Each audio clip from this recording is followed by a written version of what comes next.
Paano nga ba magborda? Sa video pong ito ay masisilayan po ninyo ang tatlong disenyo sa pagboborda. Ito ay ang group blanket stitch over ribbon, and flower design gamit ang braid and French knot combination. Ayan, pagmasdan po ninyo ang bawat tusok ng karayom. Ito po ay ang group blanket stitch. At ganito po gawin. Yan, gagawa po muna tayo ng blanket stitch. Pag itinusok po sa baba, lalabas po ang karayom doon sa bandang taas. Pero nakapabilog po yung punong sinulid para matik po pag hinigit ay nasa loob na po ang karayom. Ayan, nakakontrol po yung kaliwang kamay doon sa punong sinulid. Ayan, ganyan po ang paggawa ng group blanket stitch. Isa pong disenyo ng blanket stitch. May maikli at mahabang tahi. Pinag-combine po yung maikli at ang mahabang tahi. Ayan po ang itsura ng group blanket stitch. Ayan, at ang susunod naman po ay ang blanket stitch over ribbon. Ayan, ganito po gawin. Magpin po ng ribbon sa tela at tatahi po ng blanket stitch. Ayan, pagmasdan po ninyo ang bawat tusok ng karayom. Pag itinusok po sa ibaba ang karayom, ay lalabas din po yan sa taas. Kontrolado po ang punong sinulid ng kaliwang kamay. At matik na po na nasa loob siya ng punong sinulid kapag hinigit. At ang ribbon po ay nasa loob ng tahi ng blanket stitch. Ayan, ganyan po.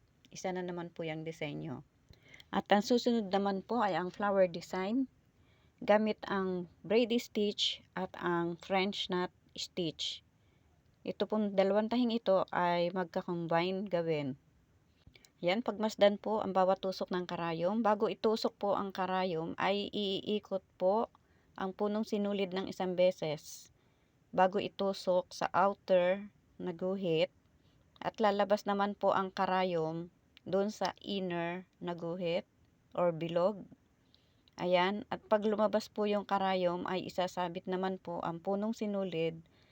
Ayan, ganyan, pamula kanan pakaliwa. Pag isinabit ay hihigitin na po yan. Ayan, ganyan po ang paggawa. Ulitin po, iikot, yan, isang beses lang pong iikot, tapos itutusok sa outer na bilog. At lalabas po sa inner na bilog at isasabit po muna, yan, isinabit po muna yung punong sinulid bago hinigit ang karayom. Ayan, ganyan po ang paggawa ng braid stitch. Ayan, inulit pong muli. Ayan, lalabas po iyan dyan sa pinakang inner na bilog. At isinabit po muna yung punong sinulid bago hinigit yung karayom. Ayan, pagmasdan po ninyo kung paano gawin. Ayan, iikot po ng isang beses, tapos itutusok sa outer na bilog. Lalabas ang karayom sa inner. Yan, tapos isinabit po yung punong sinulid at hinigit na po ang karayom. Ganyan lamang po, ulit-ulitin lamang po ang ganyang procedure. Madali lamang pong sundan.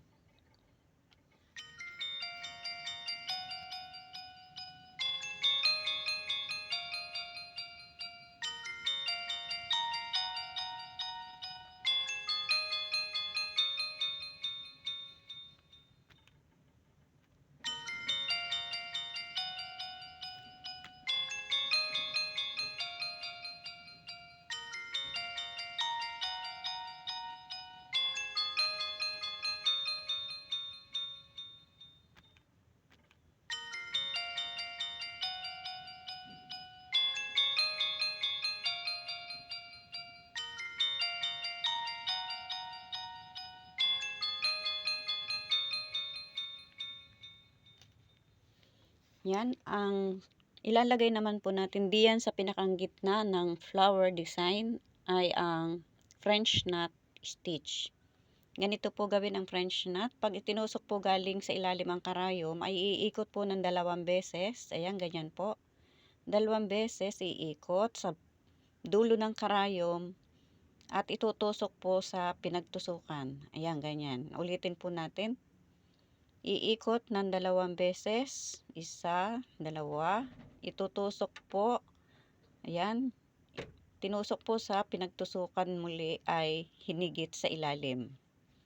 Ayan, ulit-ulitin lamang po hanggang sa mapuno po yung pinakang gitna ng flower design. Ganyan po ang paggawa ng flower design gamit ang braid stitch at ang French knot stitch. Magka-combine po ang dalawang uri ng tahi na ito sa isang disenyo ng bulaklak.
Yan, sana po ay nagustuhan ninyo ang videong ito. At sa mga hindi pa po naka-follow and subscribe, please follow and subscribe. Ayan, ganyan po ang itsura ng flower design gamit ang braid and French knot stitch. Thank you for watching.